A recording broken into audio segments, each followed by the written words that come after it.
Bismillahirrahmanirrahim. Assalamualaikum warahmatullahi wabarakatuh. Waalaikumsalam warahmatullahi wabarakatuh. Selamat malam dan salam sejahtera untuk kita semua. Yang terhormat Ibu Ratni Anwar selaku pemateri kita pada kesempatan kali ini, serta Bapak Ibu semua yang sangat kami banggakan.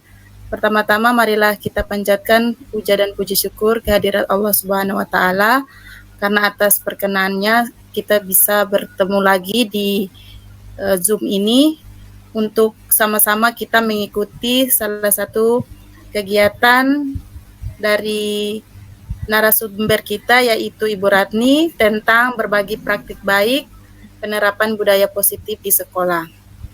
Tak lupa pula salawat serta salam marilah kita haturkan ke haribahan junjungan kita Nabi besar Muhammad SAW, karena berkat perjuangan beliau kita masih bernafaskan iman dan Islam sampai saat ini. Baik Bapak Ibu, untuk tidak membuang-buang waktu, saya persilakan kepada Ibu Ratni selaku pemateri kita untuk menyampaikan materinya pada kesempatan kali ini. Kepada Ibu kami persilakan. Ya, terima kasih Ibu Moderator atas kesempatan yang diberikan. Assalamualaikum warahmatullahi wabarakatuh, Bapak Ibu. Terima kasih telah meluangkan waktu untuk mengikuti kegiatan yang saat ini saya laksanakan tentang diseminasi budaya positif. Ya Bapak Ibu, materinya sudah terlihat. Ya, materi saya hari ini tentang pada modul 1.4 budaya positif. Jadi Bapak Ibu, budaya positif seorang guru yang baik harus memiliki kemampuan dalam mewujudkan budaya positif di sekolah. Budaya positif tersebut dapat dijalankan dengan penerapan konsep-konsep inti seperti disiplin positif, motivasi perilaku manusia, keyakinan kelas atau keyakinan sekolah atau keyakinan kelas. Budaya positif, seorang guru yang baik harus memiliki kemampuan dalam mewujudkan budaya positif di sekolah. Budaya positif tersebut dapat dijalankan dengan penerapan konsep-konsep inti seperti yang pertama disiplin positif, kedua motivasi perilaku manusia, yang ketiga keyakinan sekolah atau keyakinan kelas, yang keempat kebutuhan dasar manusia, yang kelima posisi kontrol restitusi, dan yang keenam segitiga restitusi. Ya Bapak Ibu, kita beranjak pada poin yang pertama di sini, disiplin positif. Bapak Ibu ada yang tahu tentang apa itu disiplin positif, Bapak Ibu? Ya. Ada. Ya, silahkan Ibu Rani. Iya, terima kasih Ibu pemateri. Menurut pendapat saya, disiplin positif itu adalah suatu langkah atau suatu cara yang digunakan untuk membentuk sikap mandiri. Jadi kalau misalnya disiplin positif ketika diterapkan di anak, berarti suatu langkah atau suatu cara yang digunakan untuk membentuk sikap mandiri yang ada pada anak. Mungkin itu saja yang bisa saya sampaikan. Terima kasih, Ibu. Ya, terima kasih Ibu Rani. Ada lagi yang lain? Ada. Ya, silahkan Ibu Mimi. Ya, terima kasih pemateri atas kesempatan diberikan kepada saya. Menurut saya disiplin positif itu dia mengajarkan seseorang untuk bisa bersikap dewasa dan tegas dan ramah, bukan saja kasar atau permisif, Ibu. Mungkin itu saja. Terima kasih. Ya, terima kasih Ibu.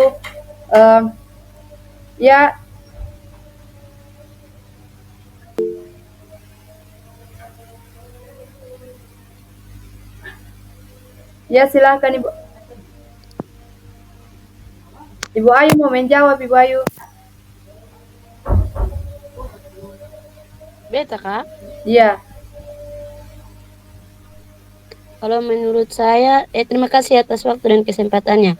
Kalau menurut saya, disiplin positif itu cara yang digunakan untuk membentuk sikap karakter anak untuk menjadi yang lebih baik.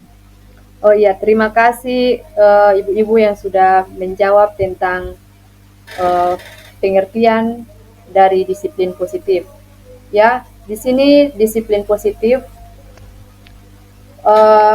merupakan suatu cara penerapan disiplin yang mengajarkan anak untuk bertanggung jawab dan menumbuhkan kesadaran diri berdasarkan nilai-nilai kebajikan.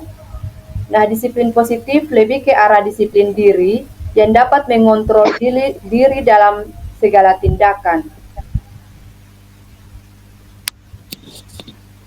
Disiplin diri dapat membuat murid memahami dan menyadari berdasarkan motivasi internal, bukan akibat paksaan, pujian, ataupun hukuman.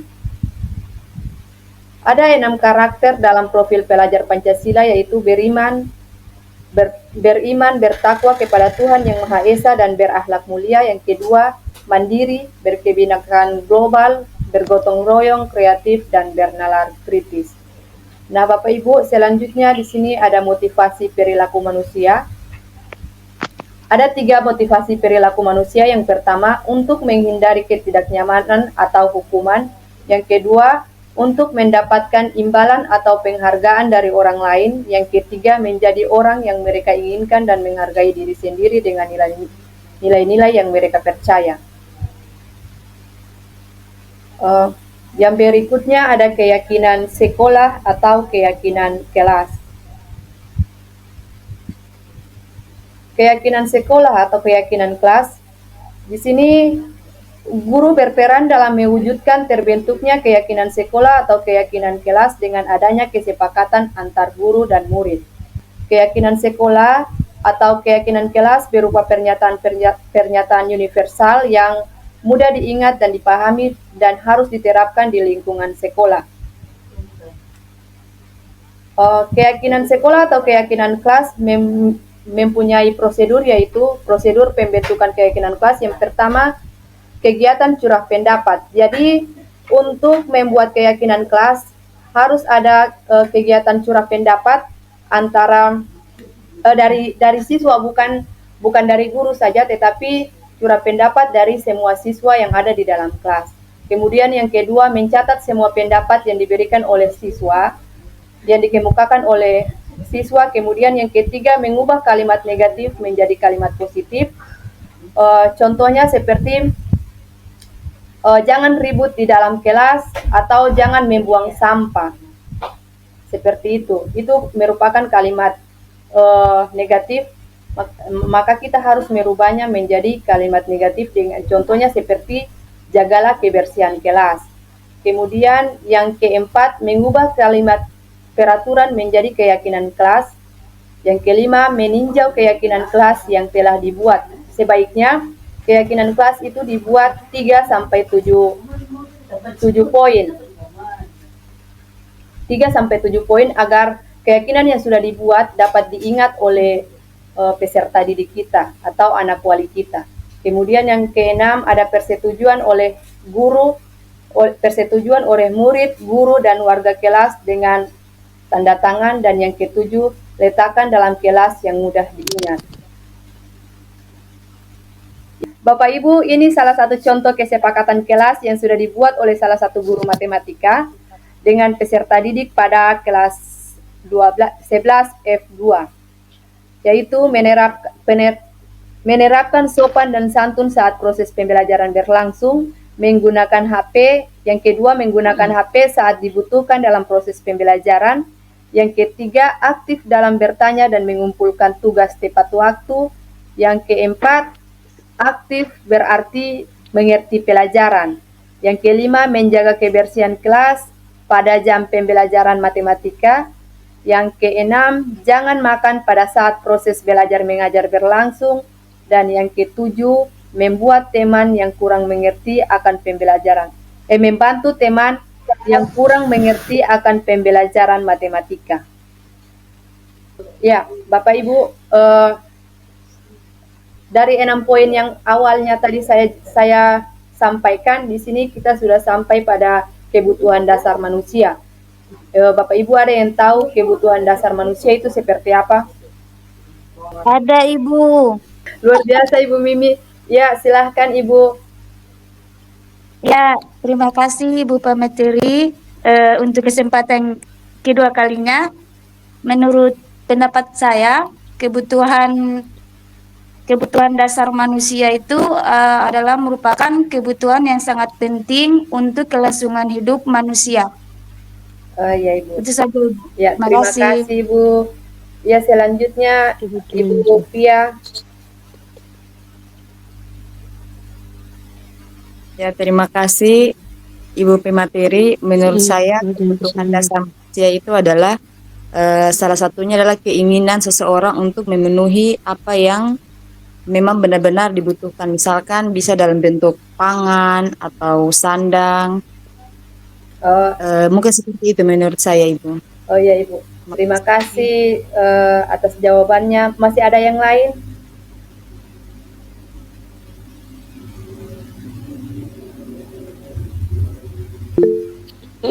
Ya, silahkan Ibu Gam. Oke Ibu, terima kasih. Kalau menurut saya kebutuhan dasar manusia itu adalah segala sesuatu yang dibutuhkan oleh manusia untuk bertahan hidup. Mungkin itu Ibu, terima kasih. Ya, terima kasih Ibu Gam. Selanjutnya Ibu Ayu mau menjawab, Ibu Ayu. Kalau menurut saya kebutuhan apa tadi? Kebutuhan dasar manusia. Kebutuhan dasar manusia itu bisa dikatakan juga kebutuhan mencari kesenangan, bermain dan tertawa. Ya, Bapak Ibu, terima kasih atas jawaban yang luar biasa. Jadi tadi kebutuhan dasar manusia sudah sangat betul yang disampaikan oleh oleh ibu-ibu sekalian. Nah, di sini pernyataan ketika seorang murid melakukan perbuatan yang bertentangan dengan nilai-nilai kebajikan atau melanggar peraturan, hal itu sebenarnya dikarenakan karena gagal memenuhi kebutuhan dasar manusia atau kebutuhan dasar mereka. Nah, kebutuhan dasar manusia di sini ada 5 poin. Yang pertama, bertahan hidup. Yang kedua, kasih sayang dan rasa diterima. Yang ketiga, penguasaan. Yang keempat, kebebasan. Dan yang kelima, kesenangan.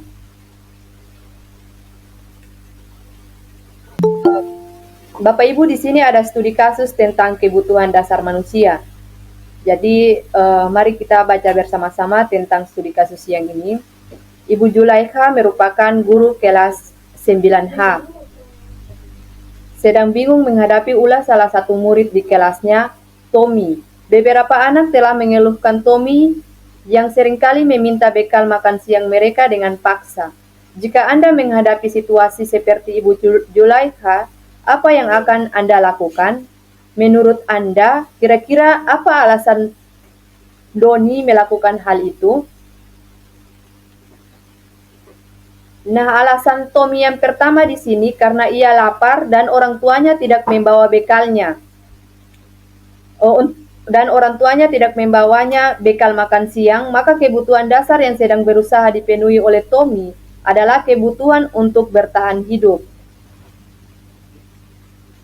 Kemudian untuk alasan kebutuhan dasar manusia yang kedua, yaitu karena dia merasa senang temannya menjadi memperhatikan dia. Ketika temannya melaporkan tindakannya itu pada gurunya, dan gurunya memberitahu orang tuanya sehingga orang tuanya jadi memperhatikan dia, maka kebutuhan dasar yang sedang dipenuhi Tommy adalah kebutuhan akan kasih sayang dan rasa diterima. Alasan Tommy yang ketiga, yaitu karena temannya jadi takut dengan dia dan menuruti keinginannya, maka kebutuhannya Tommy sedang berusaha untuk memenuhi kebutuhan dasar akan kekuasaan. Alasan Tommy yang keempat, karena dia merasa bosan dengan bekal makanan yang dibawakan ibunya dari rumah, karena ibunya selalu membawakan bekal yang sama, oleh karena itu, dia ingin mencoba makanan teman-temannya yang beraneka ragam. Maka Tommy sedang berusaha memenuhi kebutuhannya akan kebebasan. Alasan Tommy yang kelima, karena ia melakukannya karena iseng saja dan ia menikmati ekspresi wajah teman-temannya yang kesal. Karena dia ambil makanannya dan menurut dia ekspresi teman-temannya itu lucu, maka berarti Tommy sedang berusaha memenuhi kebutuhannya akan kesenangan. Ya, Bapak Ibu, itu contoh dari contoh studi kasus dari kebutuhan dasar manusia. Nah, selanjutnya kita masuk pada poin posisi kontrol restitusi. Bapak Ibu, ada 5 posisi kontrol restitusi. Yang pertama, guru sebagai penghukum. Yang kedua, guru sebagai pembuat masalah. Yang ketiga, guru sebagai teman. Yang keempat, guru sebagai pemantau. Dan yang kelima, guru sebagai manajer.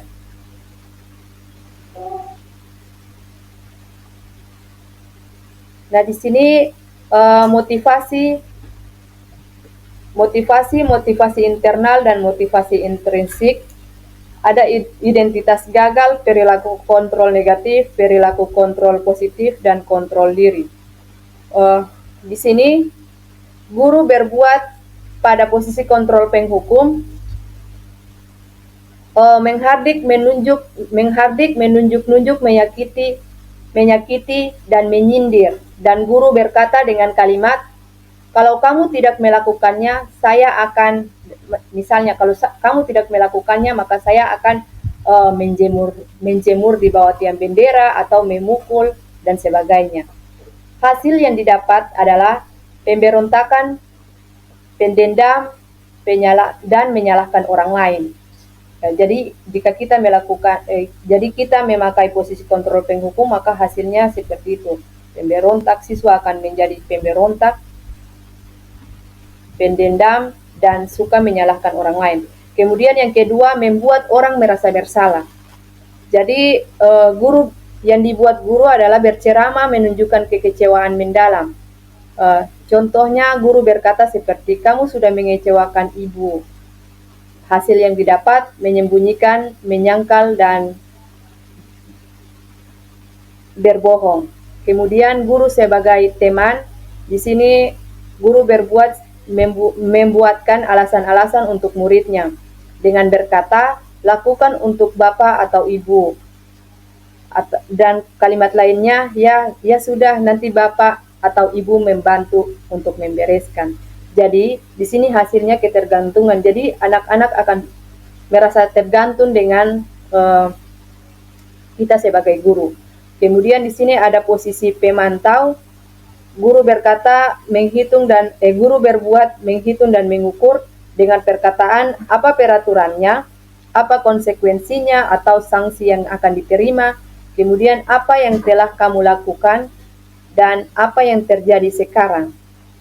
Nah, hasil yang didapat dari posisi pemantau ini menyesuaikan bila diawasi. Jadi ketika tidak diawasi, maka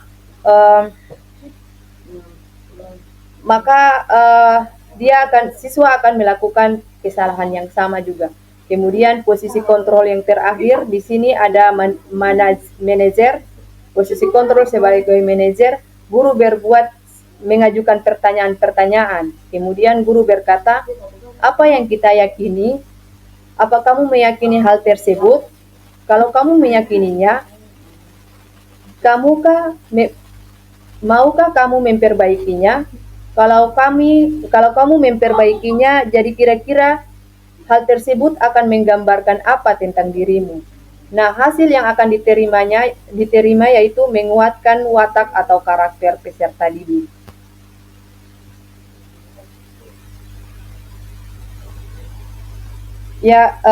Kemudian di sini posisi kontrol restitusi. Di antara kelima posisi kontrol tersebut, sebaiknya seorang guru menggunakan posisi kontrol sebagai manajer. Sebagai manajer, guru dapat membuat sesuatu bersama murid, mempersilahkan murid bertanggung jawab, dan mendukung murid agar dapat menemukan solusi. Selain itu, posisi manajer mengacu pada restitusi yang dapat menjadikan murid sebagai manajer bagi dirinya sendiri, sehingga dapat tercipta identitas positif pada muridnya. Bapak Ibu, sekarang kita masuk pada segitiga restitusi. Jadi tahapan dalam segitiga restitusi ini ada 3. Yang pertama, menstabilkan identitas. Yang kedua, validasi tindakan yang salah. Yang ketiga, menanyakan keyakinan. Ya, yang pertama, menstabilkan identitas. Menstabilkan identitas dilakukan berdasarkan prinsip bahwa membuat kesalahan adalah bagian dari proses pembelajaran yang nantinya akan menggeser identitas gagal ke arah identitas sukses. Nah, poin yang pertama dari menstabilkan identitas yaitu berbuat salah itu hal yang manusiawi. Jadi guru berkata kepada murid bahwa berbuat salah itu hal yang manusiawi. Yang kedua, tidak ada manusia yang sempurna. Yang ketiga, kita pasti bisa menyelesaikan permasalahan ini. Yang keempat, bapak atau ibu tidak tertarik untuk mencari tahu siapa yang benar, siapa yang salah. Bapak atau ibu lebih tertarik untuk menyelesaikan masalah. Kemudian yang ketiga, kalau kamu menyalahkan dirimu sendiri terus-menerus, apakah kamu bersikap baik pada dirimu sendiri? Nah, kemudian yang berikutnya ada validasi tindakan yang salah. Validasi tindakan yang salah dilakukan berdasarkan prinsip bahwa setiap perilaku berupaya memenuhi suatu kebutuhan tertentu, sehingga guru atau orang tua akan bergeser dari pemikiran stimulus respon menjadi proaktif, serta akan lebih menggali dan mengakui kebutuhan murid atau anak. Pada validasi tindakan yang salah, guru akan berkata, kamu pasti punya alasan mengapa melakukannya. Kemudian yang kedua, apa yang penting bagi kamu. Yang ketiga, kamu boleh tetap berusaha menjaga sikap itu, tapi tambahkan sikap yang lain, yang baru. Kemudian perkataan guru yang keempat, maukah kamu belajar cara lain untuk mendapat yang kamu butuhkan tanpa harus memukul? Nah, yang ketiga di sini menanyakan keyakinan. Menanyakan keyakinan dilakukan dengan memberi pertanyaan-pertanyaan bermakna kepada murid atau anak untuk memunculkan motivasi secara intrinsik sehingga mampu mengaitkan keyakinannya dengan tindakan yang salah. Dengan perkataan guru seperti, apa nilai yang kita percaya di sekolah kita? Kemudian yang kedua, nilai-nilai apa yang telah kita sepakati? Yang ketiga, kelas yang ideal itu seperti apa sih? Yang keempat, kamu ingin jadi anak seperti apa? Dan yang terakhir, apa yang kamu rasakan ketika kamu melakukan itu? Kamu menjadi orang yang seperti apa? Ya, Bapak Ibu, demikian materi yang dapat saya sampaikan pada kegiatan diseminasi budaya positif ini. Selanjutnya saya kembalikan kepada Ibu moderator. Baik, terima kasih. Kita berikan aplaus dulu untuk Ibu pemateri yang hebat atas pemaparan materinya yang luar biasa. Selanjutnya kita berada pada sesi tanya jawab. Mungkin di antara Bapak Ibu ada yang ingin bertanya. Ya, ada Ibu Rifda.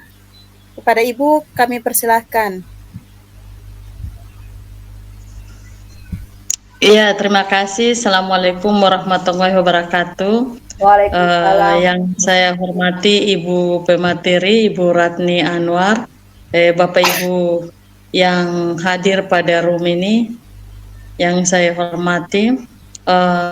Pertanyaan saya adalah, ketika Ibu Ratni sudah menjelaskan tentang salah satu poin mengenai cara mengatasi permasalahan pada segitiga restitusi, kalau kita melihat pada aksi di lapangan, seandainya saja ibu dihadapkan dengan seorang siswa yang mana siswa tersebut untuk tingkat kehadirannya itu sangat nihil, baik itu tingkat kehadiran di dalam kelas maupun tingkat kehadiran terhadap salah satu mata pelajaran. Nah, ketika ibu mengalami situasi yang saya jelaskan ini, siswa tersebut menjadi salah satu tolak ukur permasalahan pada guru bidang studi. Ketika hal ini terjadi, apa langkah yang ibu lakukan, baik ibu sebagai seorang wali kelas dari siswa tersebut atau merangkum guru mata pelajaran pada siswa tersebut dengan sistem penerapan pada segitiga restitusi. Demikian yang dapat saya tanyakan. Saya kembalikan kepada moderator. Terima kasih. Wassalamualaikum warahmatullahi wabarakatuh. Waalaikumsalam warahmatullahi wabarakatuh. Luar biasa sekali pertanyaannya. Warahmatullahi wabarakatuh. Ya, mungkin di sini langsung dijawab oleh Ibu pemateri ataukah kita pending dulu untuk lanjut dengan pertanyaan selanjutnya dari Bapak Ibu guru yang lain? Ya, Ibu, untuk sementara saya jawab pertanyaan Ibu Ida dulu biar saya lupa begitu. Oh iya, oke. Silakan Ibu. Jadi untuk saya sebagai wali kelas maupun guru mata pelajaran menghadapi siswa yang seperti dijelaskan Ibu yang malas sekolah seperti itu, mungkin saya akan panggil siswa tersebut, kemudian saya akan menanyakan alasan-alasan dia kenapa sampai dia tidak masuk sekolah begitu. Kemudian dengan tahapan-tahapan segitiga restitusi yang menstabilkan identitas, kemudian validasi tindakan yang salah, menanyakan keyakinan di sini keyakinan kelas karena sebagai wali kelas saya sudah membuat kesepakatan kelas dengan siswa sehingga yang terakhir itu menanyakan keyakinan tentang kesalahan yang dia buat yaitu tidak hadir di sekolah. Mungkin seperti itu saja Bu dari saya. Ya Ibu moderator. Ya, saya kembalikan kepada Ibu Rifda. Apakah sudah jelas pemaparan dari Iya, terima kasih apa yang telah ditanggapi oleh Ibu Ratni.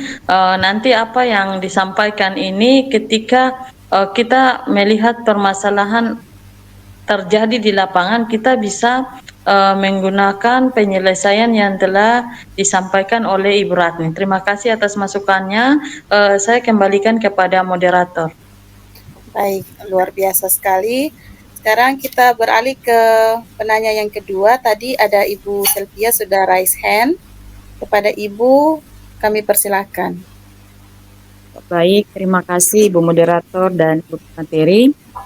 Di sini saya ingin bertanya bagaimana caranya kita untuk menumbuhkan motivasi intrinsik peserta didik, khususnya saat kita melakukan penentuan poin-poin dari keyakinan kelas.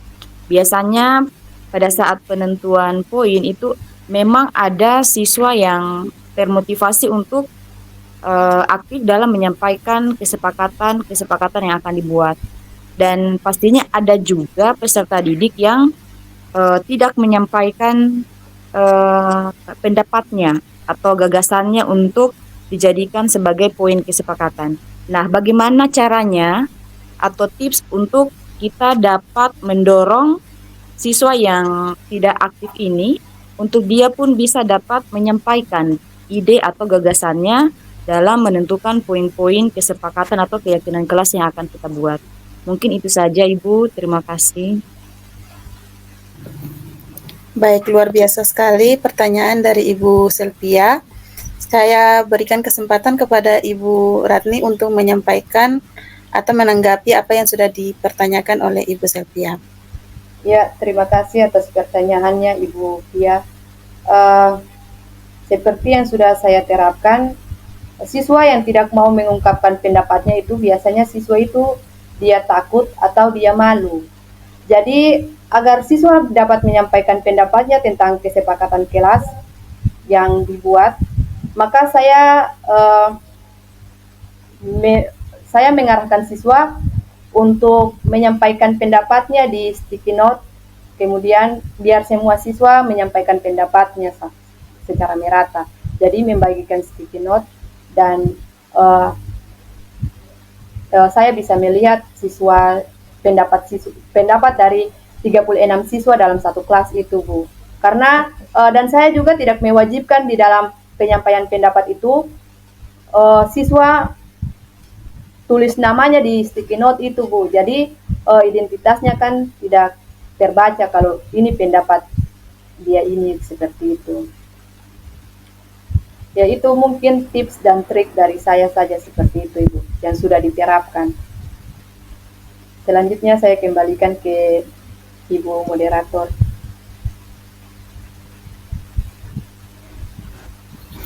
Ya, baik. Mungkin saya kembalikan kepada Ibu Selvia, apakah yang dijelaskan atau dipaparkan oleh Ibu Ratni tadi sudah jelas, ataukah ada yang ingin lagi dipertanyakan?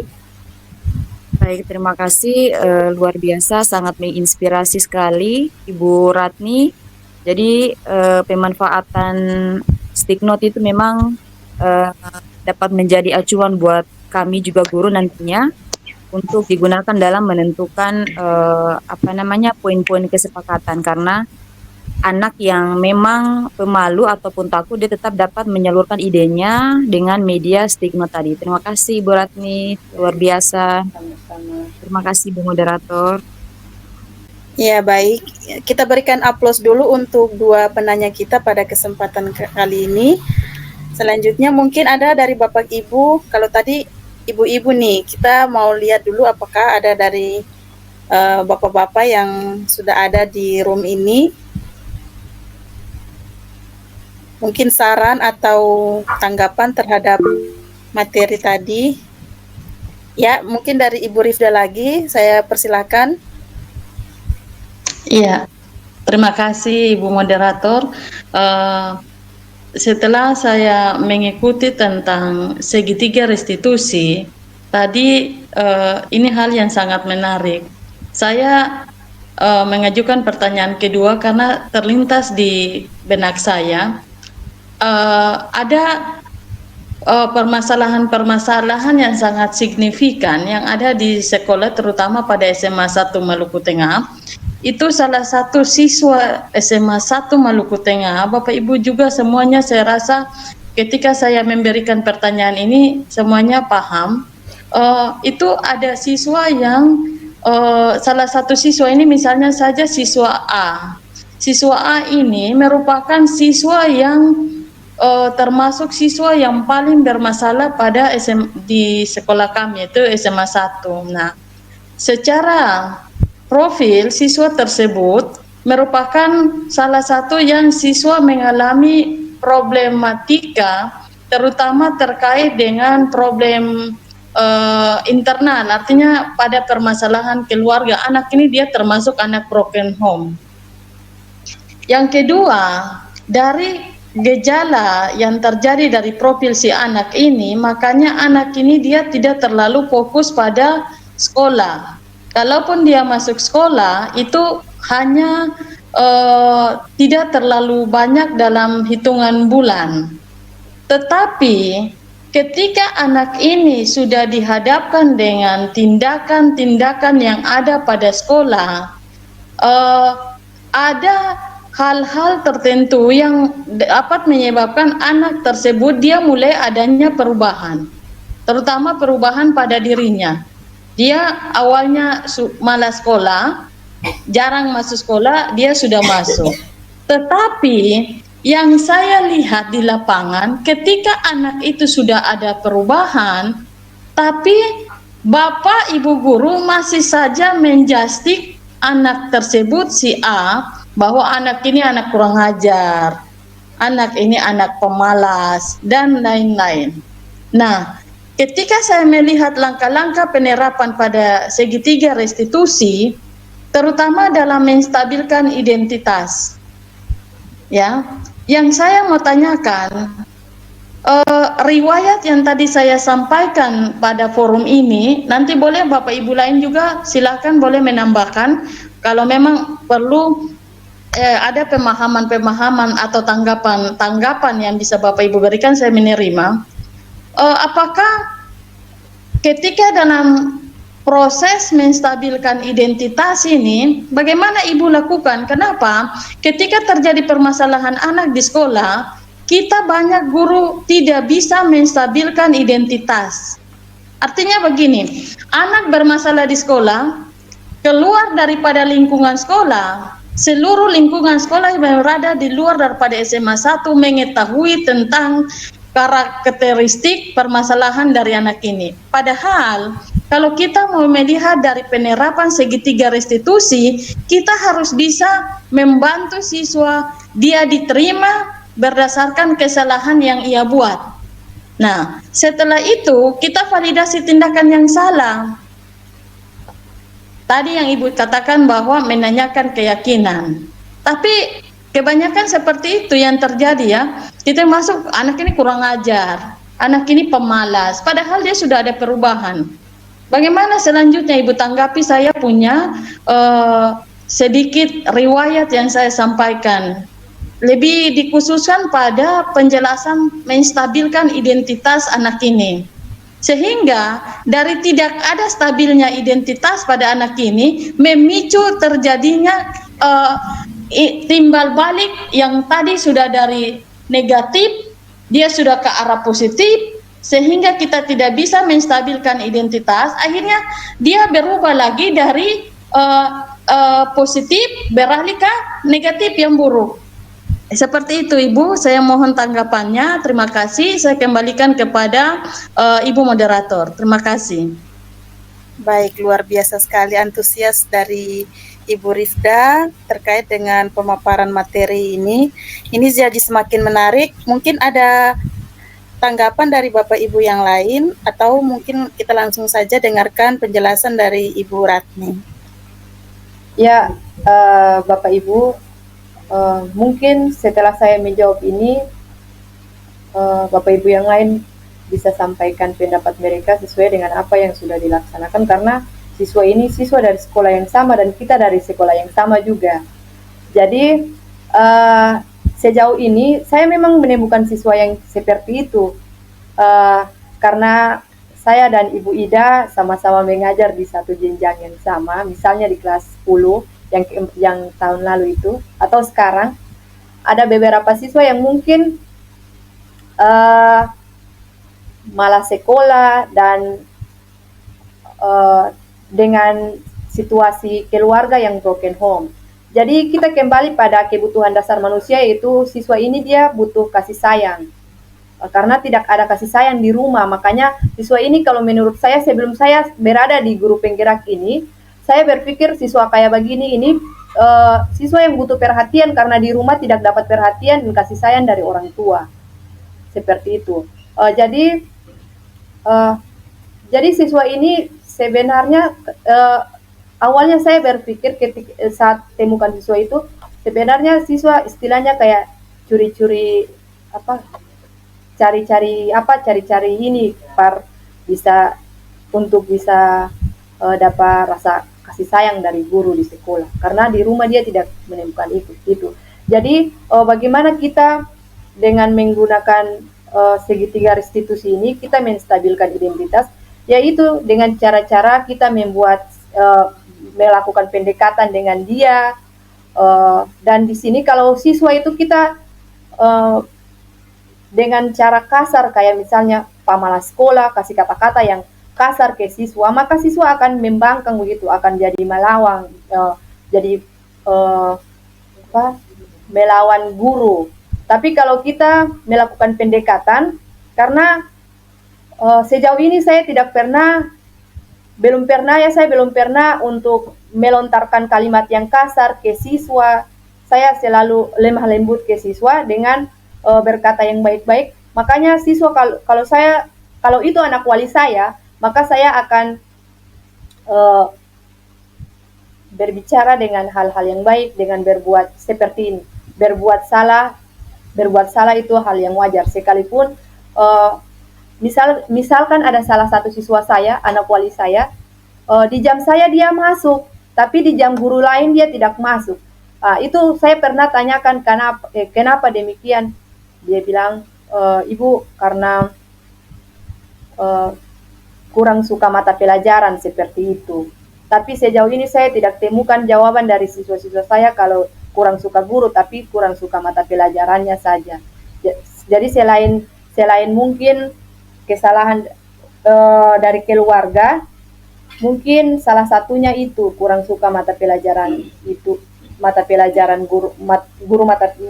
kurang suka mata pelajaran tersebut, atau ada alasan lain yang siswa tidak bisa ungkapkan seperti itu. Ya mungkin itu jawaban dari saya, dan saya rasa jawaban saya belum sempurna karena saya belum sejauh ini saya tidak menemukan siswa yang malawang begitu di mata pelajaran saya. Jadi mungkin ada teman-teman guru yang mau berbagi pengalaman di sini. Saya kembalikan ke moderator untuk penyempurnaan jawaban saya. Iya, baik. Mungkin dari Bapak Ibu yang lain ada yang ingin menanggapi atau melengkapi apa yang sudah disampaikan oleh Ibu Pemateri kita pada malam hari ini. Oke, ada Ibu Mimi yang sudah raise hand. Kepada Ibu, kami persilahkan. Bu Mimi dulu. Iya, Ibu Mimi dulu. Ya, terima kasih buat moderator untuk sekian kalinya diberikan kesempatan kepada saya. Mungkin dengan pengalaman dan studi kasus yang sedang dibahas pada saat ini memang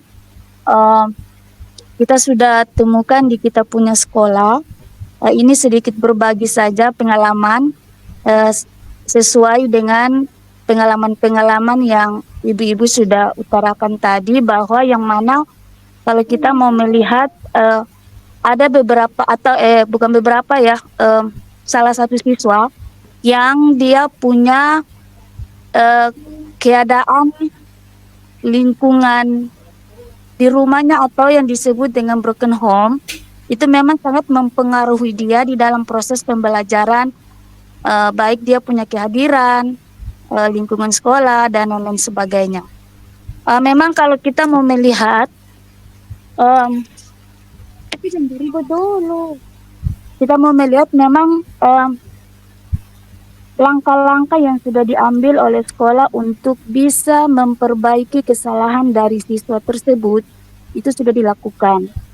Cuman, kalau yang saya lihat dari pengalaman yang ada atau studi kasus yang ditemukan di sekolah, itu memang siswa tersebut, itu memang sudah ada punya perubahan sesuai dengan apa yang sudah dikatakan oleh Bu Rifda. Nah, untuk mengembalikan dia punya status profilnya, ya dari negatif menjadi positif, kemudian kembali lagi menjadi negatif, saya berpikir bahwa itu bukan saja dipengaruhi dari lingkungan sekolah, tapi dia dipengaruhi lagi dari lingkungan tempat tinggal dia. Karena memang apa yang beta lihat bahwa, atau apa yang beta dengar, bahwa ada beberapa guru yang mengatakan bahwa si A ini itu sudah ada punya perubahan. Di dalam proses pembelajaran, dia aktif. Dia selalu aktif dalam proses pembelajaran. Sudah ada punya perubahan-perubahan. Kemudian kegiatan-kegiatan yang dilakukan oleh sekolah, itu dia selalu mengikuti. Itu yang saya lihat. Tapi di sini, yang mempengaruhi dia sehingga menjadi dia kembali lagi dengan dia punya profil negatifnya, itu dipengaruhi dari lingkungan tempat tinggal dia. Nah, bagaimana kita bisa mengembalikan dia punya profil positifnya kembali?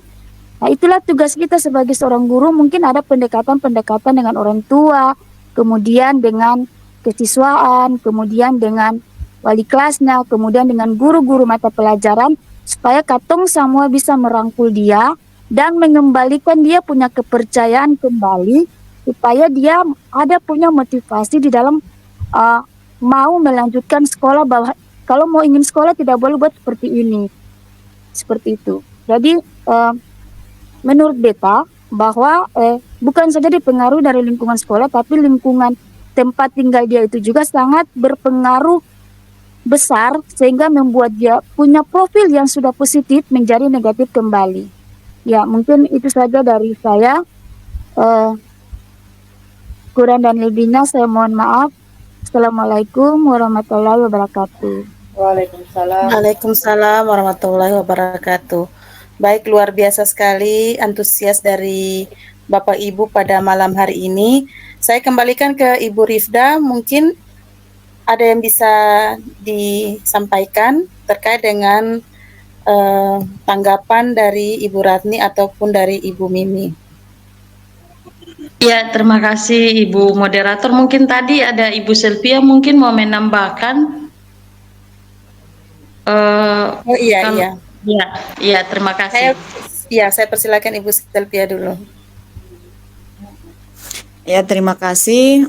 Mungkin saya akan menambahkan sedikit saja karena tadi Ibu Ratni juga sudah menyampaikan terkait pengalamannya juga menghadapi siswa yang demikian. Kemudian Ibu Mimi juga sudah menyampaikan hal yang sama untuk melengkapi itu. Jadi di sini mungkin yang ingin saya tambahkan terkait mengapa guru selalu menjustis anak ini yang mana dia awalnya tadi seperti Ibu Rifda bilang, dia awalnya negatif pembawaannya, karakternya negatif.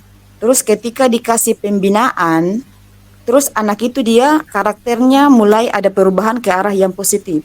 Tetapi ketika anak ini mungkin berusaha untuk menjadi karakter yang lebih baik dari sebelumnya, tapi masih ada mungkin beberapa guru yang tidak melihat perubahan dari karakter anak itu, sehingga guru tersebut masih tetap menjudge anak itu bahwa anak ini kurang ajar, nakal, malas atau yang lainnya. Jadi mungkin bagi saya kalau terkait ini kembali lagi kepada kita guru. Mungkin saya itu kembali ke kita guru, bagaimana kita mengenal perkembangan dan perbaikan dari anak tersebut. Jujur saja ini saya masih meraih sebenarnya anak ini yang mana, karena ada beberapa bayangan peserta didik yang memang karakternya itu kalau jenjang kelas 11, karena saya mengajar jenjang kelas 11, jadi memang ada beberapa anak yang terkendala masalah seperti yang disampaikan oleh Ibu Rifda. Jadi kalau menurut saya menghadapi siswa yang seperti ini, yang dia sudah mau berubah, itu mungkin lebih ke pendekatan emosional, dan kita harus lebih mengenal, oh anak ini alhamdulillah biasanya dibagi ini tapi dia sudah mulai ini. Jadi jangan ketika ada yang namanya perubahan itu kan tidak langsung instan ya Bapak Ibu, kita sadari, apalagi ini karakter yang memang sudah terbentuk lama seperti itu dengan latar belakang keluarganya yang broken home. Mungkin kita harus lebih pahami dia punya permasalahan itu, dan ketika mungkin terkadang dia membuat kesalahan, mungkin kita lebih jangan dijudge anaknya, tapi bagaimana kita membangun komunikasi dengan dia secara pribadi, mungkin dikasih pembinaan seperti itu. Karena kasihan kalau anak-anak itu sudah mulai mau berubah, tapi kita guru tetap saja memberikan masukan positif, kemudian memberikan rasa bersalah seperti yang Ibu Ratni sampaikan itu. Kita punya posisi kontrol guru lah, intinya bagaimana kita memposisikan diri kita dalam menghadapi karakter anak-anak yang memang backgroundnya seperti itu. Jadi lebih ke pendekatan emosional dengan anak tersebut. Itu saja mungkin bagi saya, Ibu, tambahannya. Terima kasih. Baik, luar biasa sekali masukan dari Ibu Selvia. Mungkin kita bisa berikan aplaus atau memberikan emot hati untuk Ibu Pia. Selanjutnya saya serahkan kepada Ibu Rifda, mungkin ada yang bisa disampaikan. Iya, terima kasih Ibu Moderator. Saya sangat berterima kasih terhadap masukan yang diberikan oleh Bapak Ibu Guru yang ada di dalam room ini terkait dengan permasalahan yang tadi saya sampaikan. Artinya, ketika kita dihadapkan kembali dengan permasalahan siswa yang seperti riwayat saya sampaikan, maka kita semua dalam room ini bisa dapat mengetahui dan mengaplikasikan di lapangan bahwa terjadi siswa permasalahan begini harus begini. Jangan sampai kita lebih banyak menjustif daripada siswa tersebut.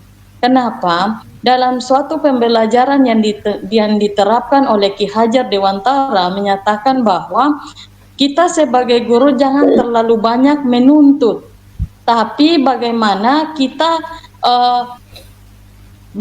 kita mengaplikasikan untuk hubungannya dengan siswa, kita lebih menuntun siswa. Artinya jangan sampai siswa ini dia sudah mulai ada perkembangan, besoknya dia datang terlambat, lalu kita sebagai guru jaga berdiri depan pintu, lalu anak kurang ngajar ini. Nah, itu kita bisa mendown siswa. Artinya, ketika kita mempelajari segitiga restitusi, kita tidak berhasil. Kenapa? Tidak berhasil di bagian mana? Kita tidak bisa menstabilkan identitas daripada anak itu. Makanya dia terjadi lagi dari positif, dia kembali ke negatif seperti itu. Itu perlu saya tambahkan saja supaya kita dapat pemahaman sama-sama, karena semua Bapak Ibu guru yang ada di sini sangat luar biasa, Bapak Ibu. Terima kasih atas segala tanggapan. Saya kembalikan kepada Ibu moderator. Baik, luar biasa sekali tanggapan dari Ibu Rifda. Jadi mungkin saya ingin menambahkan sedikit. Budaya positif itu sebenarnya kan muncul dari budaya itu muncul dari pembiasaan, ya. Jadi ketika kita membiasakan diri untuk bagaimana bisa welcome terhadap siswa-siswa yang seperti apa yang sudah disampaikan tadi, insya Allah nanti itu juga akan membawa dampak yang positif atau merubah ke karakteristik siswa ke arah yang lebih baik. Mungkin itu yang bisa saya tambahkan ya. Jadi sekarang mungkin ada lagi pertanyaan. Saya rasa sudah pas semua ya. Kalau begitu kita lanjut ke sesi yang selanjutnya, yaitu sesi refleksi. Karena sejatinya kalau kita belajar tanpa refleksi itu sia-sia, refleksi tanpa belajar pun itu berbahaya. Jadi mungkin ada 1 atau 2 orang Bapak Ibu guru di room ini yang bisa menyampaikan refleksi terkait dengan pemaparan materi kita, terkait dengan diseminasi budaya positif di sekolah. Kalau ada, boleh untuk meraise hand atau mengangkat tangan. Ya, kepada Ibu Rani kami persilahkan. Iya, oke, terima kasih Ibu Moderator atas kesempatannya. Di sini refleksi dari apa yang dipelajari selama kurang lebih 1 jam sesi webinar ini, yaitu yang pertama, materi yang disampaikan itu sangat menarik, yaitu tentang penerapan budaya positif di sekolah. Yang paling menarik juga itu adalah pada posisi kontrol restitusi, di mana peran kita di situ terpampang nyata bahwasannya kita lebih baik berperan sebagai manajer daripada sebagai penghukum, pembuat orang merasa daripada sebagai penghukum dan pembuat orang merasa bersalah. Tetapi kenyataannya di lapangan posisi kita itu lebih ke penghukum dan pembuat merasa bersalah. Nah, lewat dari webinar pada malam hari ini, di situ saya cukup mengenali bahwasannya peran kita sebagai pendidik itu harus seperti apa, bagaimana cara kita memposisikan diri kita sebagai pendidik itu seperti apa. Yang jelas semua apa yang kita lakukan itu merujuk ke filosofi Ki Hajar Dewantara, yang dimana pendidikan harus senantiasa berhamba kepada anak. Mungkin itu saja refleksi dari saya. Terima kasih. Untuk itu saya kembalikan kepada Ibu Moderator. Luar biasa sekali. Mari kita berikan aplaus untuk Ibu Rani. Selanjutnya ada Pak Ivan. Boleh Pak Ivan untuk refleksinya.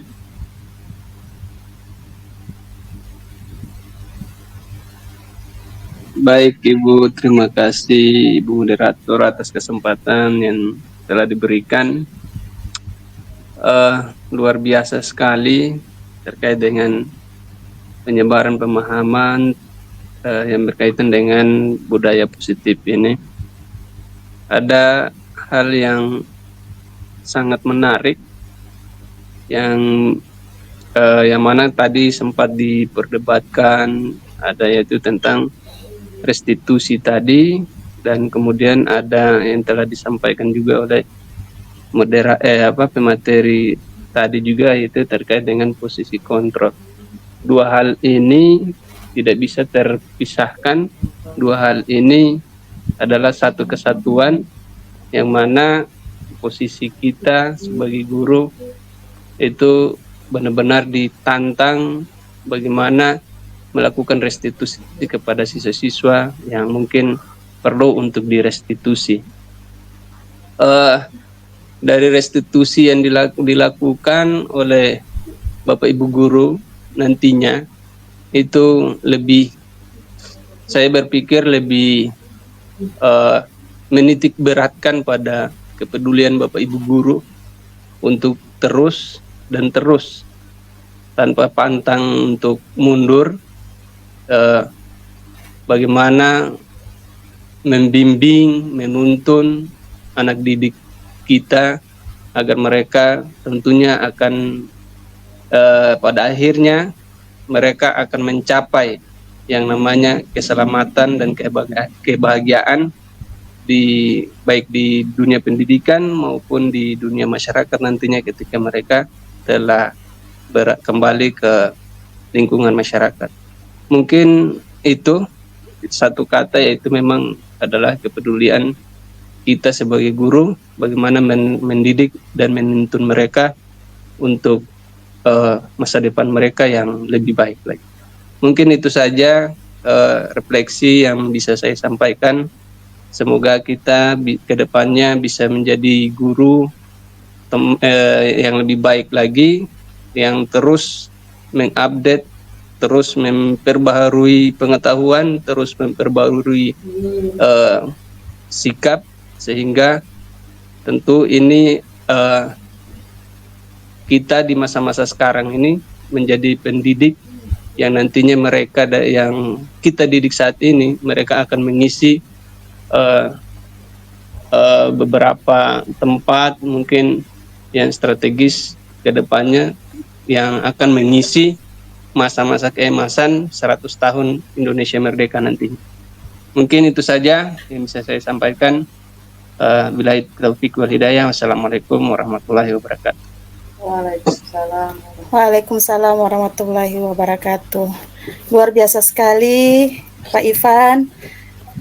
Selanjutnya kita sudah berada pada sesi penutup, yang mana saya akan memberikan sedikit kesimpulan terkait dengan apa yang sudah kita sama-sama simak pada kesempatan kali ini, yakni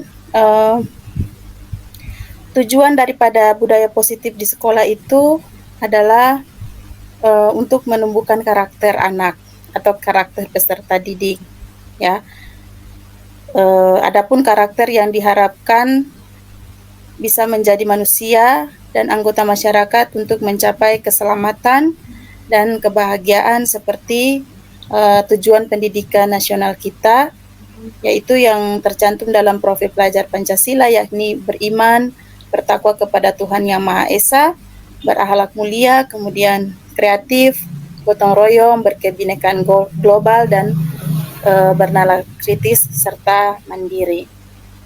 Kemudian anak-anak juga berhak mendapatkan lingkungan belajar yang aman, nyaman, serta bebas dari kekerasan. Sebelum kita menutup kegiatan webinar hari ini, mungkin ada sepatah kata atau sepatah kata dari pemateri kita kepada Ibu Ratni. Mungkin ada yang ingin disampaikan sebelum kita mengakhiri kegiatan webinar hari ini. Ya, sebelum mengakhiri kegiatan webinar ini, saya cuman mau mengucapkan banyak terima kasih untuk Bapak Ibu yang telah meluangkan waktunya dalam kegiatan diseminasi yang saya laksanakan di malam ini. Semoga kebaikan Bapak Ibu dibalas oleh Allah Subhanahu wa Ta'ala. Terima kasih Bapak Ibu. Amin. Amin, amin ya Rabbal Alamin. Selanjutnya mungkin nanti kita foto bersama. Oh iya. Dan selanjutnya mungkin nanti kita bisa foto bersama Bapak Ibu. Ya, jadi sebelum kita ke sesi foto bersama, saya ada sebuah pantun lagi, boleh dicakepin ya Bapak Ibu. Iya Ibu. Ya. Mantap Ibu. Bunga mawar, bunga selasi. Cakep. Warnanya cerah, tiada duanya. Mantap. Cukup sekian dan terima kasih. Cakep. Sampai berjumpa di webinar-webinar selanjutnya. Luar biasa. Cakep. Terima kasih. Bapak Ibu boleh mengaktifkan kamera untuk kita sama-sama berada dalam sesi foto